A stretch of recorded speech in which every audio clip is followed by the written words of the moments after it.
24 June আমাদের জাতীয় স্থায়ী কমিটির সভায় যে সিদ্ধান্ত হয়েছে সেই সিদ্ধান্তের প্রেক্ষিতেই আজকে আমরা এখানে এই সভাটি অনুষ্ঠান করি। আপনারা জানেন, আমি পুনরাবৃত্তি করতে চাই না যে বাংলাদেশের জনগণের সবচেয়ে প্রিয় নেতা এবং বাংলাদেশের সার্বভৌমত্বের অতন্ত্র প্রহরী, তিনি এই প্রশ্নে কোনোদিন কোনো আপোষ করেন নাই। একই সঙ্গে গণতন্ত্রের প্রশ্নে যিনি কখনো আপোষ করেননি, সাবেক প্রধানমন্ত্রী, বাংলাদেশ জাতীয়তাবাদী দলের চেয়ারপারসন, দেশনেত্রী বেগম খালেদা জিয়া গুরুতর অসুস্থ। আজকে নয়, কিন্তু দীর্ঘকাল ধরে অনেক জটিল রোগে তিনি আক্রান্ত এবং এই রোগ জটিলতা এমন একটা জায়গায় উপস্থিত হয়েছে যে কোনো সময় তার জীবনহানি হতে পারে।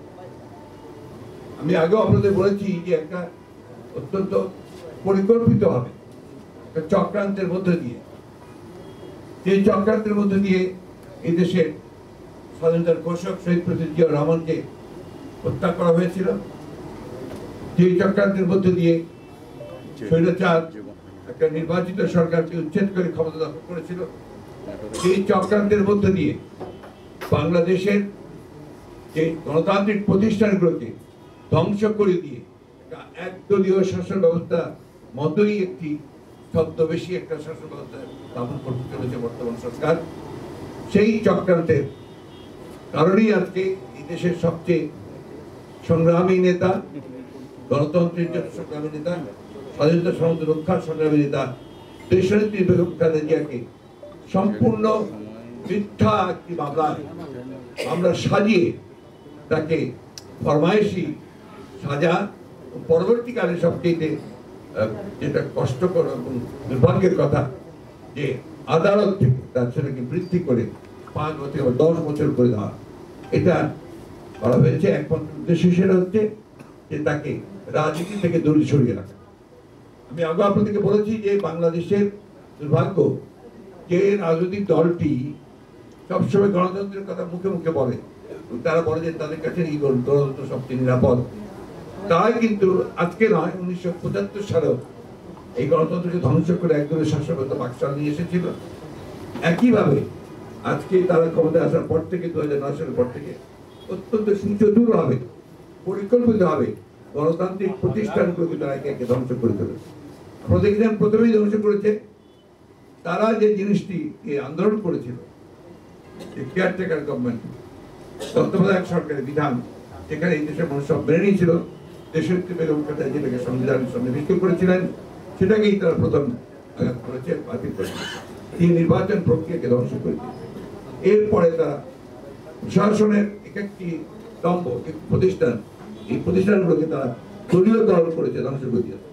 তারা বিচার বিভাগ, প্রশাসন, পুলিশ বিভাগ, প্রত্যেকটি বিভাগে তারা দলীয় চূড়ান্ত পর্যায়ে করে।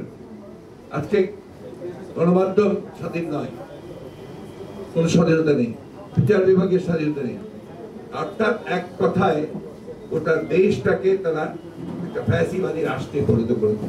তাদের প্রধান বাধা ছিলেন দেশনেত্রী বেগম খালেদা জিয়া। এই জন্যই দেশনেত্রী বেগম খালেদা জিয়াকে 18 নির্বাচনের বহু আগে তারা তাকে সরিয়ে দেয়, অর্থাৎ তার কারাগারে নিয়ে যায়। তারপর থেকে কারাগারে আপনারা জানেন কিভাবে তারপরে নির্যাতন নিপীড়নের ফলে, তার সঙ্গে দুর্ব্যবহার করার ফলে তাকে ঠিক মতো যে ব্যবহার করা দরকার, আচার আচরণ দরকার, সেভাবে আচার আচরণ না করে তাকে অসুস্থ করে ফেলা হয় এবং সঠিক চিকিৎসা দেওয়া হয়। পরবর্তীকালে পিজি হাসপাতালে নিয়ে আসার পরেও একই ঘটনা ঘটেছে।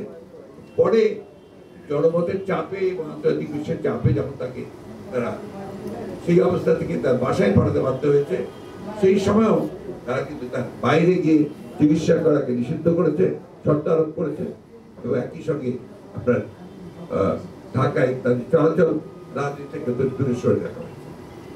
আজকে সেই কারণেই আজকে বাংলাদেশের গণতান্ত্রিক আন্দোলন প্রচন্ড রকমের ব্যাহত হয়েছে। আমরা বিশ্বাস করি দেশনেত্রী বেগম খালেদা জিয়া আজকে যদি সামনে আসতে পারেন, তাহলে এই যে ফ্যাসিবাদী সরকার যারা আজকে জোর করে ক্ষমতা দখল করে বসে আছে সম্পূর্ণ বেআইনি হবে, সংবিধান বিরোধী ভাবে, তাদের পক্ষে ক্ষমতায় থাকা সম্ভব হবে না। আজকে দেশনেত্রী বেগম খালেদা জিয়া মৃত্যুর সঙ্গে পাঞ্জা লড়ছেন, জানেন যে প্রায় কিছুদিন পর পর থেকে হাসপাতালে আসতে হয়। এবার যে তিনি এসেছিলেন এটা আল্লাহর অশেষ রহমতে যে তাকে আমরা ফিরে পেয়েছি। তার ডাক্তারদের সঙ্গে কথা বলে আপনারা বলতে পারবেন যে তার ফিরে আসার কোনো সম্ভাবনা খুব কঠিন ছিল যদি ঠিক সময়ের মধ্যে যদি ডাক্তাররা চিকিৎসাগুলো দিতে না পারে। এই একটা অবস্থার মধ্যে আমাদের চিকিৎসকরা বারবার বলেছেন যে তার চিকিৎসার জন্য বাইরে উন্নত জায়গায় প্রতিষ্ঠান নেওয়া উচিত, কিন্তু সেই জায়গায় উন্নত কেন্দ্রে চিকিৎসা কেন্দ্রে তাকে সরকার দিচ্ছে না। তাই নয়, সরকার পরিকল্পিতভাবে আদালতকে ব্যবহার করে আদালতের কথা বলে সেখান থেকে তাকে বঞ্চিত করে।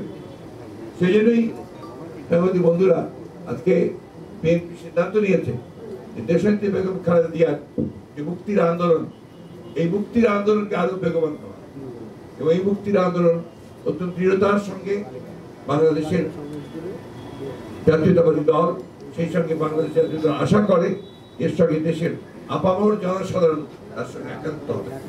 এবং আমাদের বিশ্বাস যে আমাদের সঙ্গে যারা যুবপথ আন্দোলন করছেন তারা ইতিমধ্যে আপনারা লক্ষ্য করেছেন, তারা অনেকে স্টেটমেন্ট দিয়েছেন, তার দেশনেত্রী বেগম খালেদা জিয়ার যে শারীরিক অবস্থা তার উদ্বেগ প্রকাশ করেছেন, তার মুক্তির কথা বলছেন।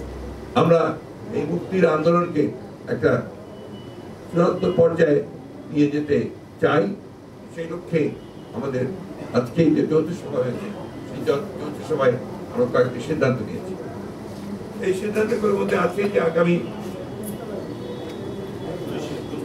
29শে জুন শনিবার আমাদের নয়াপল্টন অফিসের সামনে সমাবেশ অনুষ্ঠিত হবে দেশনেত্রী বেগম খালেদা জিয়ার নিঃশর্ত মুক্তির দাবি। এটা হচ্ছে আপনার 29শে জুন। এরপরে আপনার বিকাল 3টায় অনুষ্ঠিত হবে।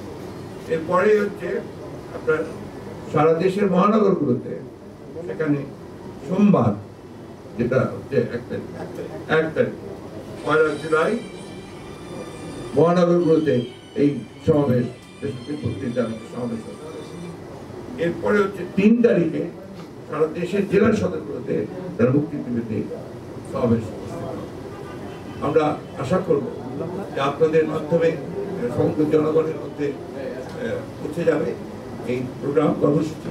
এবং এটাও আশা করব, প্রত্যাশা করব জনগণের কাছে, জনগণ তাদের প্রিয় নেত্রী দেশনেত্রী বেগম খালেদা জিয়াকে তার প্রাণ রক্ষা করা, তাকে মুক্ত বাতাসে রাজনীতির সুযোগ সৃষ্টি করে দেওয়ার জন্য তারা আপ্রাণ চেষ্টা করবে এবং তারা আন্দোলনে ঝাঁপিয়ে পড়বে।